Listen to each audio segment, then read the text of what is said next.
পাখিরে একবার পিছনে ফিরে যাও, ও মন পাখিরে একবার পিছনে ফিরে যাও।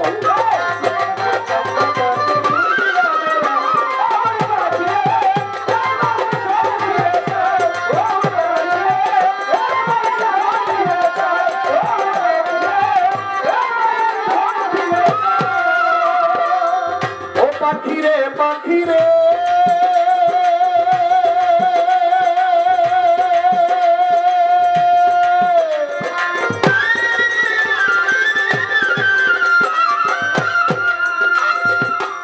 পৃথিবী সৃষ্টির আগে ছিল পানি পানি, এক বিন্দু পানিতে হইল তোমার দেহ খালি।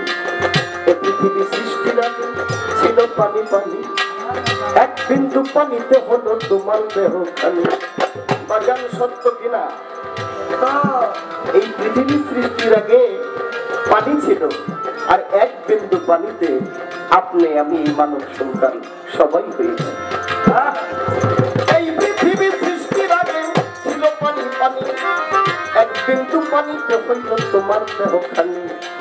40,000 বছর থাকবে পানিময় হইয়া, কুদরতি এক বাতাস আল্লাহ দিবে রে ছাড়িয়া। সেই বাতাসে ঢেউ তুলিবে, ঢেউয়ে হবে ফেনা, ফেনা হইতে তৈয়ার হবে একটি বাদুর কণা। 40,000 বছর থাকবে পানিময় হইয়া, কুদরতি এক বাতাস আল্লাহ দিবে রে ছাড়িয়া। সেই বাতাসে ঢেউ তুলিবে, ঢেউয়ে হবে ফেনা, ফেনা হইতে তৈয়ার হবে একটি বাদুর কণা। এক বাদ হইতে যখন 70 বাদ হবে, 70 হইতে 70,000 বাড়িতে থাকিবে। এই পৃথিবীর মধ্যমানে আছে কাবা ঘর, প্রথম বালু তৈয়ার হবে কাবা বরাবর। এই পৃথিবীর মধ্যমানে আছে কাবা ঘর, প্রথম বালু তৈয়ার হবে কাবা বরাবর। 40টা পৃথিবীর সমান উঠবে বালু চর, সে চরে গরিবের আল্লাহ কঠিন আসর। তুমি জেনে শুনে সেসব খবর জেনে শুনে, জেনে শুনে সেসব খবর কেমনে ভুলে যাও। অমর পাখিরে একবার পিছনে ফিরে যাও, অমর পাখিরে একবার পিছনে ফিরে যাও।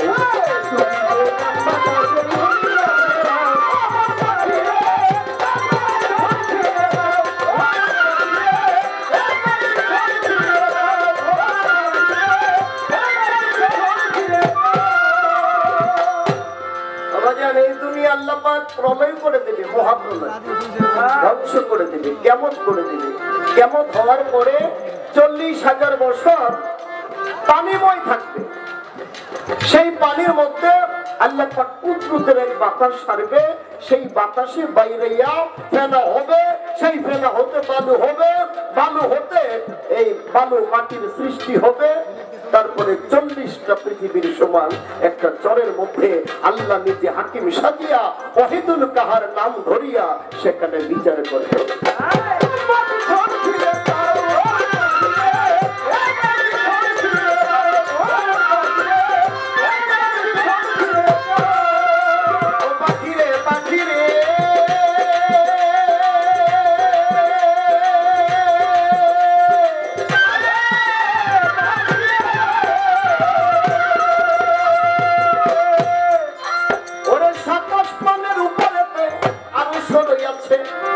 তার উপরে আর সেই আল্লাহ বানাইয়াছে, তার উপরে ইলমিল মাকাম থাকে আপনার নেই, তার উপরে লাউহে মাহফুজ থাকে ভাগ্য লিপি, তার উপরে আরশ কুরসি আল্লাহর সিংহাসন, সিংহাসনের ছায়া ধরা ফেরেশতা একজন।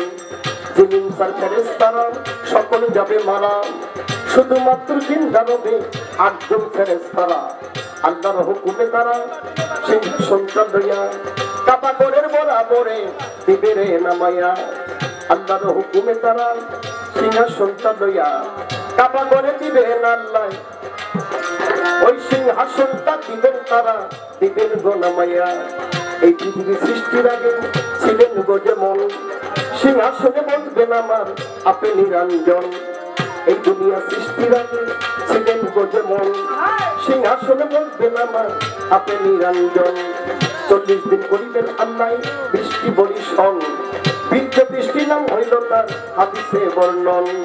জিন ইনসান ফেরেশতারা সবে যাবে মারা, জিন ইনসান ফেরেশতারা সবে যাবে মারা, শুধুমাত্র জিন্দা রবে 8 জন ফেরেশতারা। ইসরাফিল ফেরেশতা যখন সিংহাসনে ফু দিবেন, সমস্ত মানুষের ভিতর আত্মা চলে যাবে।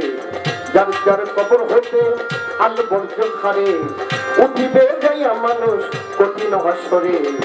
যার যার কবর হতে আল বর্জ্য খারে, উঠিবে যাইয়া মানুষ কঠিন হাসরে। সৃষ্টির আগে নিজে খোদা ছিল রে যেমন, সিংহাসনে বলবেন আমার আপনি নিরঞ্জন। ওরে জেনে শুনে সেসব খবর জেনে শুনে সেসব খবর কেমনে ভুলে যাও মন পাখি।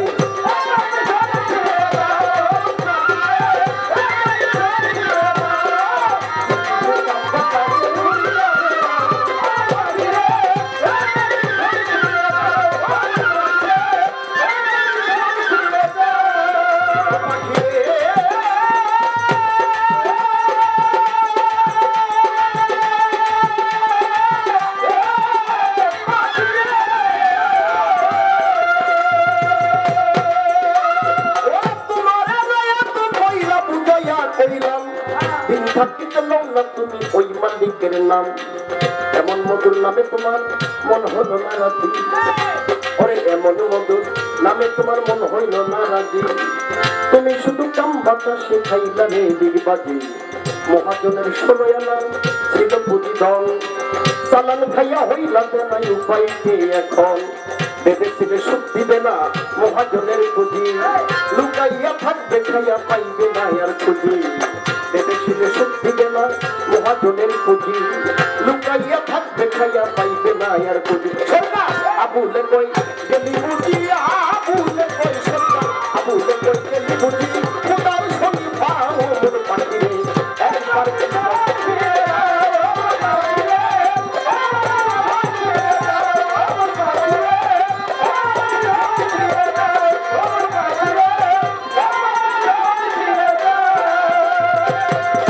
তারে কি আর পাশরিতে পারে ভালো, তারে কি আর পাশরিতে পারে নয়নে লাগে তারে, তারে কি আর পাশরিতে পারে, তারে আর পাশরিতে পারে।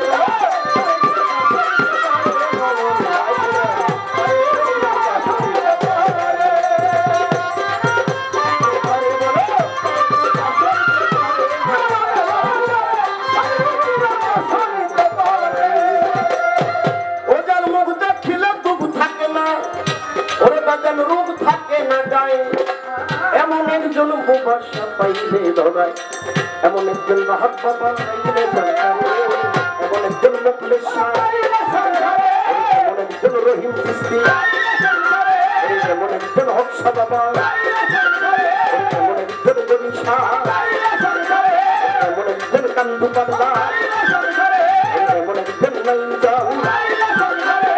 জীবন জীবন ছবিয়া দাও, জীবন জীবন ছবিয়া দাও, চরণের উপরে নয়নে লাগে তারে, তারে কি আর পাশরি দিতে পারবে, তারে কি আর পাশরি দিতে পারবে না,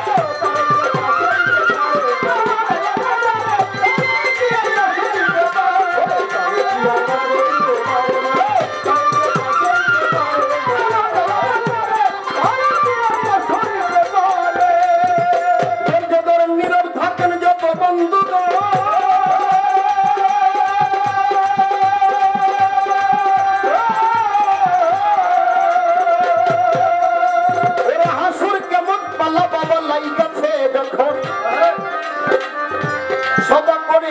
যত পাই ধরে জানাই, নীরবতা সহকারে গান শুনিবেন ভাই।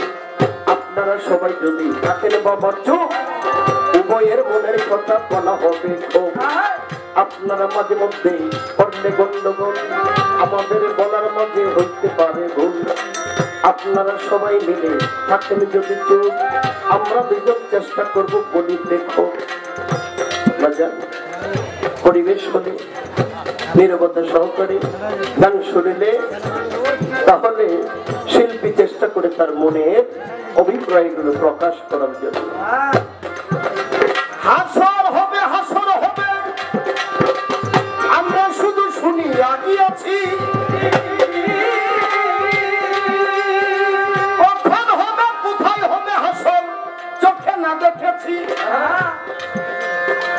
যদি দুনিয়ার মধ্যে আমরা কল্পনার জগতে যাইয়া চিন্তা করি এটাই একটা হাসরের মাঠ, এই মাঠের মধ্যে আল্লাহ দেখতেছেন তার কতটুকু প্রভাব। এখানেই ভালো, এখানেই মন্দ। এখান থেকে যারা ভালো কর্ম করে যাবে, এখান থেকে যারা ভালো ফল নিয়ে যাবে, সেই ফল নিয়ে দুনিয়ার মধ্যে কর্ম করে ফল নিয়ে, সেই ফল নিয়ে দাঁড়াবে কোথায়? হাসরের মাঠে। যদি আল্লাহর ভালো লাগে কর্মফল দেখে আমল নামা দিবে, যার কর্মফল ভালো হবে তার আমল নামা ডান হাতে দিবে, যার কর্মফল মন্দ হবে তার আমল নামা বাম হাতে দিবে। আর সবাই বুঝে যাবে যাকে ডান হাতে আমল নামা দিবে সে চলে যাবে জান্নাতে, আর যার বাম হাতে আমল নামা থাকবে সে যাবে কোথায়? জাহান্নামে। এখন আমাকে আল্লাহ পাক সর্বপ্রথম নূর সৃজন করিয়া কোথায় রেখেছে? সর্বপ্রথম আল্লাহ পাক তিনি তার পবিত্র কালামের মধ্যে বলেছেন সূরা হুদে 6 নং আয়াতে যে আল্লাহ পাক সর্বপ্রথম তার আসন ছিল জলের উপরে, জলের উপরে, পানির উপরে। পানির উপর যদি আসন থাকে সেই আসনটা কেমন হতে পারে? আসেননি কোন জ্ঞানী মহাজন বাবাজিরা বলতে পারেন? কেউ পানির উপর আসন থাকলে সে তো ভাসমান থাকবে, আসনটা ভাসমান থাকবে, এটা তো আর ডুবা থাকবে না। পানির উপরে আসন ছিল কিরকম? সেটা ছিল ডিম্বুকা। ডিম্বুকার ছিল, সেই ডিমের খোসা ছিল জগৎ জননী মা ফাতেমা। সেখানে ওই পর্দা ছিল মাওলা আলী মুশকিল কুশা, ওই লালা ছিল ইমাম হাসান হুসাইন, কুসুম ছিল দয়াল নবীজি, আর ডিমের ভিতরে বিন্দু ছিল আলেকশাই। আল্লাহ পাক নূরকে বানাইয়া সর্বপ্রথম ওই নূরের সাথে তিনি নিজেও আড়াল হয়েছে, সেটাও ভাসমান অবস্থায় ছিল। তারপরে নূরকে বহুতবার সেই ফেরেশতারা এই দুনিয়ার মধ্যে এসেছিল মানুষের কল্যাণের লাগিয়া, মানুষের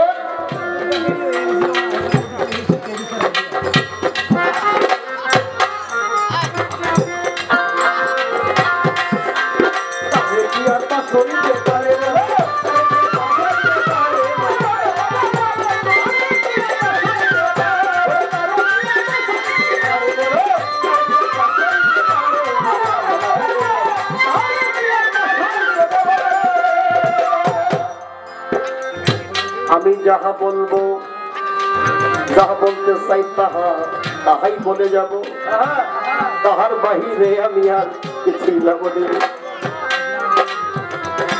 অনেক দিকে আছে ঘাসের মাঠে, অনেকে অনেকবার অনেককে খুঁজবে, কিন্তু দুই ব্যক্তি খুঁজবে কাকে? আপনারা জানেন হযরত যোহরা একটা তারা আছে, জানেন? যেই ফেরেশতারা দুনিয়াতে আইসা আল্লাহ পাক তাদেরকে কামশক্তি দিয়েছিলেন, এই কামশক্তির মধ্যে তারা ডুবে গেছিল। জোহরাকে দেখে তারা জোহরার কাছে কাম ভিক্ষা চাইল, তখন তাদেরকে মদ খাওয়ানো হলো। মদ খাওয়ার পরে তাদেরকে বলল যে তোমরা ঠিক আছে, তোমরা যে আসো আর যাও, কি দিয়ে আসো, কি দিয়ে যাও? ওই ইসমে আজম। তাহলে সেই ইসমে আজমটা আমাদেরকে শিক্ষা দাও।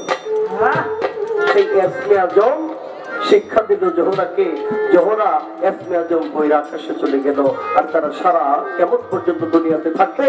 হাসরের মাঠে যাইয়া তারা ওই দুইজন জোহরাকে কাতারে কাতারে খুঁজবে যে কোথায় জোহরা আছে, তাদের ইসমে আজম ফিরা দেওয়ার জন্য। এই ছিল তার কথা।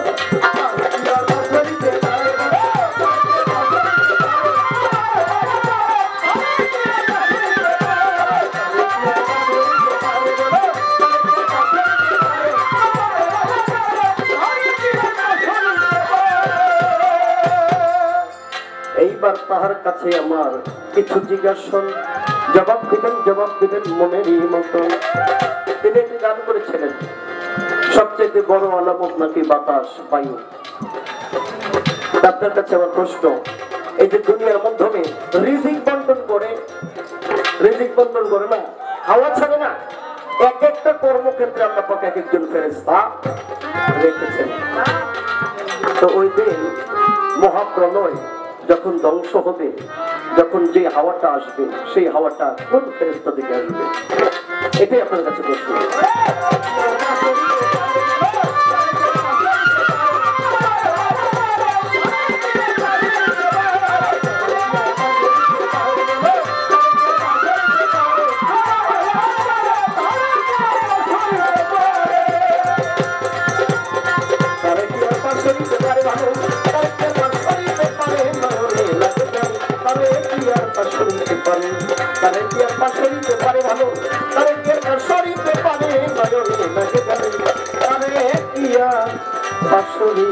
পারে